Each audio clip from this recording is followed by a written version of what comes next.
భారత రాజకీయాల్లో దశాబ్దాలుగా చర్చకు కేంద్రంగా నిలుస్తున్న అంశం యూనిఫామ్ సివిల్ కోడ్. మతం వేరైనా చట్టం ఒకటే కావాలా, లేక సంప్రదాయాలకు ప్రత్యేక చట్టాలే కొనసాగాలా అనే ప్రశ్న దేశాన్ని చాలా కాలంగా విభజిస్తోంది. తాజాగా సుప్రీంకోర్టు చేసిన కీలక వ్యాఖ్యలు ఈ చర్చను మరోసారి జాతీయ స్థాయిలో రగిలించాయి. ముఖ్యంగా ముస్లిం మహిళల వారసత్వ హక్కుల కేసు విచారణలో కోర్టు చేసిన వ్యాఖ్యలు ఇప్పుడు రాజకీయంగా, సామాజికంగా పెద్ద చర్చకు దారితీశాయి. ఉమ్మడి పౌరస్మృతి అవసరమా? అది దేశ ఐక్యతకు బలమా, లేక మత స్వేచ్ఛకు ముప్పా? ఈ కీలక అంశంపై స్పెషల్ స్టోరీ.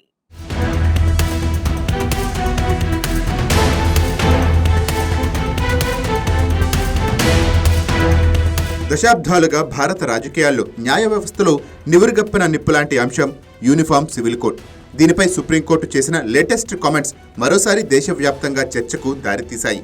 ముఖ్యంగా ముస్లిం మహిళల వారసత్వ హక్కులపై విచారణ సమయంలో సిజేఐ జస్టిస్ సూర్యకాంత్ నేతృత్వంలోని ధర్మాసనం చేసిన వ్యాఖ్యలు కొత్త చర్చకు దారితీశాయి. ఈ అంశంపై ఇప్పటికే కేంద్ర ప్రభుత్వానికి ఉన్న ఆలోచనలు, దేశంలో మారుతున్న సామాజిక పరిస్థితుల క్రమంలో సుప్రీంకోర్టు వ్యాఖ్యలపై తీవ్ర చర్చ జరుగుతోంది.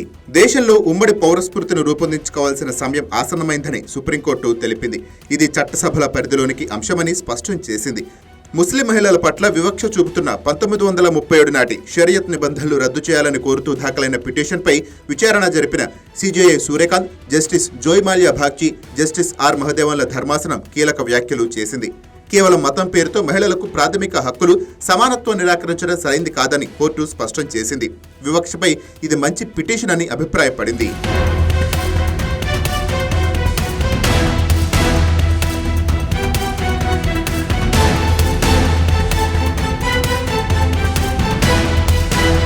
ముస్లింల వారసత్వాన్ని నియంత్రించే చట్టమేదీ లేదనుదున షరియత్ నిబంధనలకు సుప్రీంకోర్టు రద్దు చేస్తే శాసనశూన్యత ఏర్పడుతుందని స్పష్టం చేసింది. సంస్కరణలు తీసుకురావాలన్న తొందరపాటులో ముస్లిం మహిళలు ఇప్పటికే తమకున్న రక్షణని కోల్పోవాల్సిన పరిస్థితి రావచ్చునని తెలిపింది. షరియత్ చట్టాన్ని ఉన్నపళంగా రద్దు చేస్తే తర్వాత పరిస్థితి ఏంటనే ఆలోచనతో అనవసరమైన గందరగోళాన్ని సృష్టించవద్దునని సిజేఐ సూర్యకాంత్ తెలిపారు. చట్టసభల పరిధిలోని అంశంలో కోర్టు జోక్యం సరికాదని అన్నారు. రాజ్యాంగంలోని ఆదేశిక సూత్రాల ప్రకారం ఉమ్మడి పౌరస్మృతిని తేవాల్సిన బాధ్యత చట్టసభలదేనని ధర్మాసనం అభిప్రాయపడింది. ట్రిపుల్ తలాక్ కేసు తీర్పుని ప్రస్తావిస్తూ పురుషులతో సమానంగా ముస్లిం మహిళలకు వారసత్వ హక్కులు ఉంటాయని కోర్టు ప్రకటించవచ్చునని అడ్వకేట్ ప్రశాంత్ భూషణ్ ధర్మాసనానికి సూచించారు. షరియత్ చట్టాన్ని రద్దు చేస్తే భారత వారసత్వ చట్ట నిబంధనలు వర్తింపు చేయవచ్చునని తెలిపారు. అయితే పర్సనల్ లా రాజ్యాంగం అధికరణం 13 పరిధిలోకి రావని, ప్రాథమిక హక్కులకు భంగం కలుగుతుందని సవాల్ చేయలేమని ధర్మాసనం తెలిపింది. పిటిషన్లు సవరణలు చేసేందుకు ధర్మాసనం అనుమతి ఇచ్చింది. తదుపరి విచారణని మరో 4 వారాలకు వాయిదా వేసింది.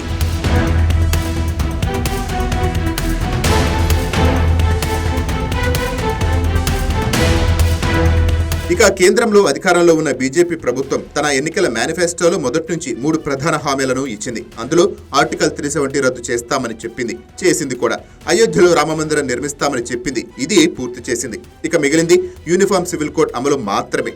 ఇప్పుడున్న మోడీ ప్రభుత్వం ఈ అంశాన్ని ఎంతో ప్రతిష్టాత్మకంగా తీసుకుంది. ఇప్పటికే ఉత్తరాఖండ్ రాష్ట్రం దేశంలోనే మొదటిసారి యూసీసీ అమలు చేసి ఒక మోడల్ సిద్ధం చేసింది. సుప్రీంకోర్టు కూడా ఈ విషయంలో నేరుగా పార్లమెంటే చట్టం చేయాలని చెప్పటం కేంద్ర ప్రభుత్వానికి బలమైన మద్దతుగా నిలుస్తుంది. విపక్షాలు దీనిని వ్యతిరేకించిన సుప్రీంకోర్టు ధర్మాసనం వ్యాఖ్యలను ప్రభుత్వం తన వాదనలు ఆయుధంగా వాడుకునేందుకు వీలు దొరికింది. యూసీసీ అమలుపై భారత్లో భిన్న వాదనలు ఉన్నాయి.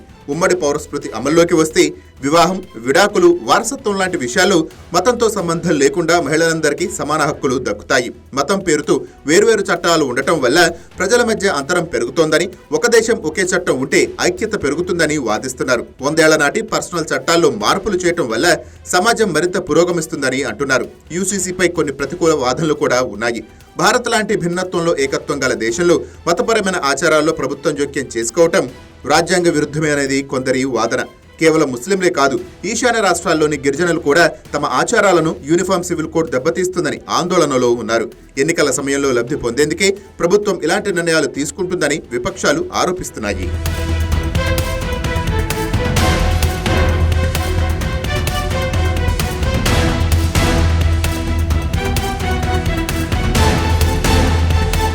భారత్లో యూనిఫామ్ సివిల్ కోడ్ అనేది కేవలం చట్టపరమైన మార్పు మాత్రమే కాదు, ఒక దేశం యొక్క సామాజిక అస్తిత్వానికి సంబంధించిన కీలక అంశం.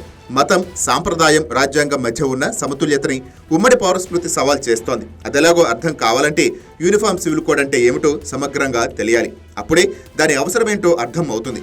ప్రస్తుతం భారతదేశంలో వివాహం, విడాకులు, దత్తత, ఆస్తి వారసత్వం లాంటి వ్యక్తిగత విషయాల్లో ఒక్కో మతానికి ఒక్కో చట్టం ఉంది. హిందువులు, సిక్కులు, జైనులు, బౌద్ధులకు హిందూ కోడ్ బిల్లు అమల్లో చట్టాలు ఉన్నాయి. ముస్లింలకు వారి మతపరమైన షరియత్ చట్టం ఆధారంగా వ్యక్తిగత వ్యవహారాలన్నీ జరుగుతాయి. అదేవిధంగా క్రిస్టియన్, పార్సీలకు కూడా పర్సనల్ చట్టాలు ఉన్నాయి. భారత రాజ్యాంగంలోని ఆర్టికల్ 44 ప్రకారం దేశంలోని పౌరులందరికీ ఒకే విధమైన ఉమ్మడి పౌరస్మృతిని తీసుకువచ్చేందుకు ప్రభుత్వం కృషి చేయాలని నిర్దేశిస్తోంది. అందువల్ల యూసీసీ అమల్లోకి వస్తే మతంతో సంబంధం లేకుండా భారతీయులందరికీ వ్యక్తిగత విషయాల్లో ఒకే విధమైన చట్టం వర్తిస్తుంది.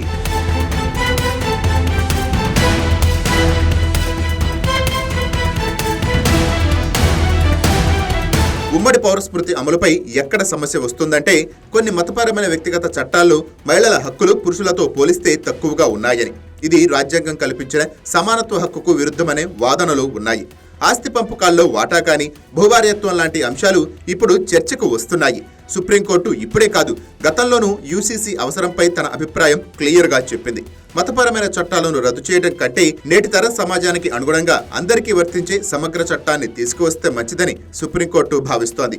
ఒకే దేశంలో వేర్వేరు చట్టాలు ఉండటం వల్ల జాతీయ సమగ్రతకు ఆటంకం కలుగుతుందని, ఉమ్మడి చట్టం వల్ల దేశమంతా ఏకతాటిపైకి వస్తుందనేది కోర్టు అభిప్రాయం. మతంతో సంబంధం లేకుండా స్త్రీ పురుషులందరికీ సమాన హక్కులు కల్పించడమే యూసీసీ ఉద్దేశం. దీనివల్ల లింగ వివక్షత తొలగుతుందని, వారసత్వం, వివాహ విషయాల్లో మహిళలకు మేలు జరుగుతుందనేది అనుకూల వర్గాల వాదన. అయితే ఉమ్మడి పౌరస్మృతి మత స్వేచ్ఛకు భంగం కలిగిస్తుందని, భారతదేశంలోని వైవిధ్యాన్ని దెబ్బతీస్తుందని యూసీసీ వ్యతిరేక వర్గాలు ఆందోళన చెందుతున్నాయి.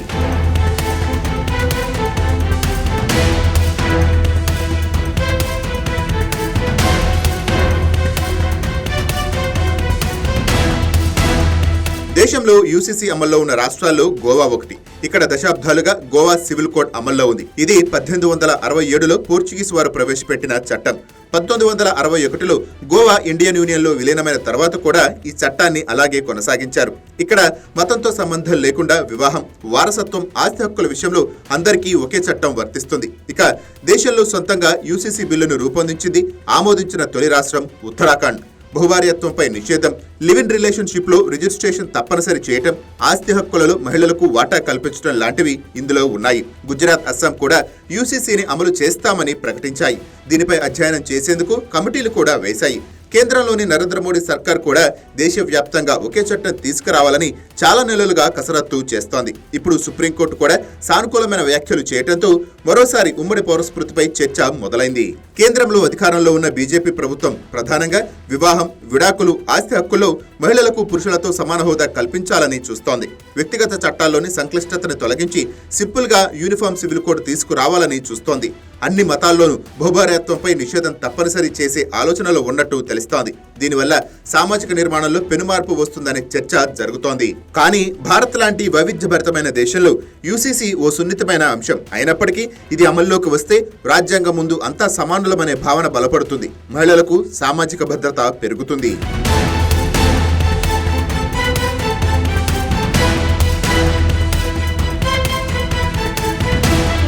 కానీ మైనార్టీ వర్గాలు తమ మత స్వేచ్ఛకు భంగం కలుగుతుందని అభిప్రాయపడుతున్నారు. అలాగే గిరిజన ప్రాంతాల్లో అరాచకాలకు ఏ చట్టం ఎలా వర్తిస్తుందనే ప్రశ్నలు కూడా తలెత్తుతున్నాయి. అయితే యూసీసీని దేశమంతటా అమల్లోకి తేవాలంటే రాజకీయ ఏకాభిప్రాయం, మత పెద్దలతో చర్చలు అవసరం. ఎందుకంటే చట్టం ఏ మతానికి వ్యతిరేకంగా ఉండకూడదు, న్యాయం ఏ మతానికి తక్కువ కాకూడదు. ఈ పరిస్థితుల్లో కేంద్ర ప్రభుత్వం సీరియస్ గా యూసీసీని అమలు చేయాలని నిర్ణయించుకుంటే ప్రజాభిప్రాయాన్ని ఎంతవరకు పరిగణనలోకి తీసుకుంటుంది, మైనార్టీల సందేహాలను ఎలా క్లియర్ చేస్తుంది అనే దానిపై యూసీసీ భవిష్యత్తు ఆధారపడి ఉంది. ఇప్పుడు సుప్రీంకోర్టు ధర్మాసనం చేసిన వ్యాఖ్యలతో ఈ విషయంలో కేంద్రం అడుగులు మరింత వేగవంతం అయ్యే అవకాశాలు పుష్కలంగా కనిపిస్తున్నాయి.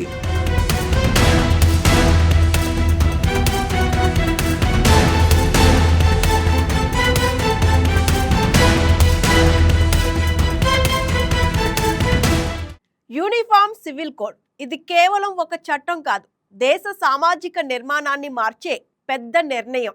ఒకవైపు మహిళల సమాన హక్కుల కోసం దీనిని అవసరమని అనేవాళ్ళు ఉన్నారు. మరోవైపు మత స్వేచ్ఛ, సంప్రదాయాలపై ప్రభావం పడుతుందనే ఆందోళనలు కూడా ఉన్నాయి. కానీ ఒక్క విషయం మాత్రం స్పష్టం, సుప్రీంకోర్టు తాజా వ్యాఖ్యలతో ఈ అంశం మళ్ళీ జాతీయ రాజకీయాల కేంద్రంగా మారింది.